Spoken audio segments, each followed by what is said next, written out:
আপনি যদি প্রতিটি বিষয়কে ইতিবাচক দৃষ্টিকোণ থেকে দেখেন, তবে গোবরেও পদ্মফুল খুঁজে পাবেন, কয়লার ভেতরে দেখবেন হীরা।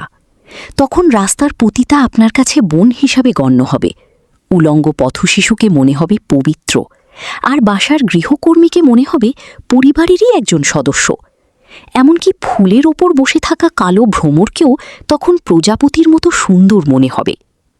পক্ষান্তরে অন্যের ভুল ধরাই যদি আপনার স্বভাব হয়, তবে নবজাতক শিশুর কান্নাতেও আপনি বেসুরো সুর খুঁজে পাবেন। ক্ষুধার্ত ভিক্ষুককে মনে হবে চোর, আর নিজের স্ত্রীর মাঝেও খুঁজে পাবেন অহেতুক সন্দেহ। সর্বোপরি নেতিবাচক ধারণার বশবর্তী হয়ে আপনি সবসময় নিজের আপনজনদেরই ভুল বুঝবেন। সমাজে নেতিবাচক কথা বলা মানুষের অভাব নেই। আপনিও যদি তাদের মতো সবসময় নেতিবাচক চিন্তা করেন, তবে সাধারণ মানুষের সাথে আপনার কোনো পার্থক্য থাকবে না। মনে রাখবেন, নেতিবাচক চিন্তা এমন এক ব্যাধি যা একজন জীবিত মানুষকে ভেতর থেকে মেরে ফেলতে পারে।